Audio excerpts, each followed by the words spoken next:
Assalamualaikum warahmatullahi wabarakatuh. Perkenalkan, nama saya Rikma Fitriani. Di sini saya akan membahas tentang beragam kebutuhan keluarga. Kebutuhan keluarga adalah tiang utama bagi kehidupan sebuah keluarga. Pemenuhannya merupakan keharusan, sedangkan kekurangannya merupakan awal dari kehancuran sebuah keluarga. Dan karena itu, pemenuhan kebutuhan tersebut harus menjadi perhatian penting dari seluruh anggota keluarga. Kebutuhan keluarga ini terdiri dari dua jenis kebutuhan, yaitu yang pertama, kebutuhan yang bersifat materi. Kebutuhan yang bersifat materi ini merupakan kebutuhan keluarga yang membutuhkan dukungan finansial, seperti sandang, pangan, maupun papan.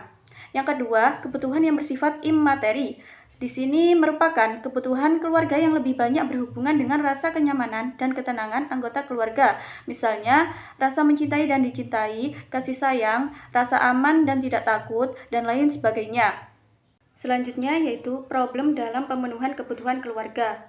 Layaknya bahtera yang mengarungi lautan, tak pernah ada bahtera yang berlayar di laut yang selamanya tenang. Pasti dalam perjalanan tersebut akan ditemukan gelombang kecil dan besar, bahkan badai. Dengan kata lain, akan ada rintangan dan halangan dalam memenuhi kebutuhan keluarga tersebut. Suami dan istri harus mewaspadai berbagai masalah yang berpotensi dan biasa muncul dalam pernikahan, terutama pada tahun-tahun pertama. Berikut ini beberapa masalah yang berpotensi muncul dalam perjalanan pernikahan. Yang pertama ada kepemimpinan dalam keluarga. Pada umumnya, pemimpin dalam keluarga adalah suami. Model kepemimpinan ini adalah kepemimpinan tunggal, karena ada satu pemimpin yang bertanggung jawab terhadap keluarga tersebut. Selain kepemimpinan tunggal, sebagaimana gambaran di atas, pola kepemimpinan kolektif juga ditemukan dalam realitas masyarakat. Kepemimpinan kolektif ini merupakan kepemimpinan yang dimiliki bersama antara suami dan istri. Keduanya merupakan tim pemimpin yang bersama-sama memimpin dan mengelola rumah tangga. Dalam hal tersebut, semua ini menunjukkan keberagaman bentuk kepemimpinan dalam keluarga.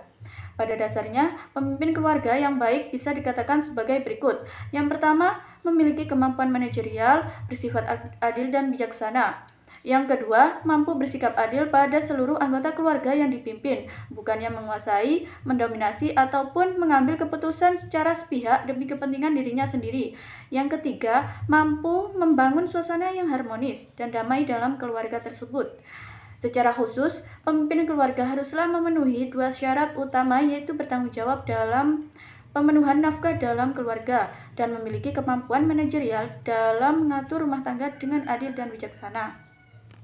Yang kedua, pembagian peran dalam keluarga. Dalam kehidupan berumah tangga sehari-hari ada dua peran penting, yaitu yang pertama peran domestik. Peran domestik adalah berbagai tugas dan kegiatan yang dilakukan di dalam rumah atau kegiatan terkait tugas-tugas reproduksi, seperti membersihkan rumah, memasak, dan lain sebagainya. Yang kedua, peran publik adalah tugas atau peran di luar rumah yang diorientasikan untuk mendapatkan dana atau uang dan untuk kepentingan pengembangan potensi dan aktualisasi diri dalam keluarga. Selanjutnya, strategi dalam pemenuhan kebutuhan keluarga. Tidak ada perjalanan perkawinan yang lepas dari masalah dan rintangan. Oleh karena itu, diperlukan pengetahuan tentang strategi yang dapat dipergunakan untuk menjadikan masalah yang dihadapi sebagai pelajaran berharga dalam perjalanan perkawinan, dan bahkan mempererat hubungan suami istri di masa mendatang. Berikut ini beberapa strategi yang dapat dipertimbangkan untuk dipergunakan dalam menghadapi beberapa masalah keluarga. Yang pertama, pembagian peran yang lentur. Pasangan suami istri hendaknya menyadari bahwa pembagian peran vital tersebut dapat dilakukan dengan lentur dan kondisional. Tidak ada pembebanan peran secara spesifik dan kaku, seperti berlaku sepanjang waktu dan kondisi kepada salah satu pihak. Dengan kelenturan yang terus terbangun dalam perjalanan perkawinan, diharapkan kebutuhan rumah tangga berupa pelaksanaan peran-peran tersebut dapat dipenuhi secara optimal. Yang kedua, bekerja sebagai tim. Suami dan istri harus saling bahu-membahu dan saling mengisi kekurangan pasangannya dalam memenuhi kebutuhan keluarga. Dengan merasa sebagai bagian dari tim, maka suami atau istri akan merasa belum lengkap tanpa pasangannya. Kebutuhan tersebut yang pada akhirnya akan mewujudkan penghargaan terhadap apa yang telah diupayakan atau diperoleh pasangannya. Situasi ini akan bermuara kepada hubungan suami istri yang makin erat dan melahirkan rasa nyaman dalam rumah tangga.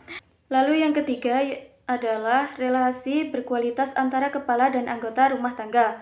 Untuk mencapai tujuan tersebut, seorang kepala keluarga harus membangun relasi atau hubungan yang setara dengan seluruh anggota keluarga, agar jalinan hubungan antar anggota dalam keluarga tersebut terjadi dengan penuh cinta dan kasih sayang, bukan didasarkan kepada rasa takut dan dominasi yang timpang. Yang selanjutnya, nomor 4, membongkar ketabuhan dan mengedepankan keterbukaan. Keluarga yang sakinah adalah keluarga yang penuh ketenangan dan kedamaian, menciptakan suasana damai dan tenang, membutuhkan keberanian untuk bersikap terbuka dan jujur. Karena itu, hal-hal yang dianggap tabu untuk dibicarakan harus diabaikan dengan menjadikannya sebagai wacana yang penting untuk dibahas dan didiskusikan di dalam keluarga. Yang terakhir, membudayakan musyawarah dalam pengambilan keputusan. Sebagaimana sebuah tim, maka berbagai keputusan yang diambil dalam sebuah keluarga harus merupakan keputusan bersama yang mempertimbangkan kepentingan bersama. Keputusan seperti ini harus diperoleh melalui mekanisme musyawarah keluarga yang menempatkan seluruh anggota dalam kedudukan yang setara. Dengan demikian, setiap pendapat dari anggota keluarga dihargai dan didengar.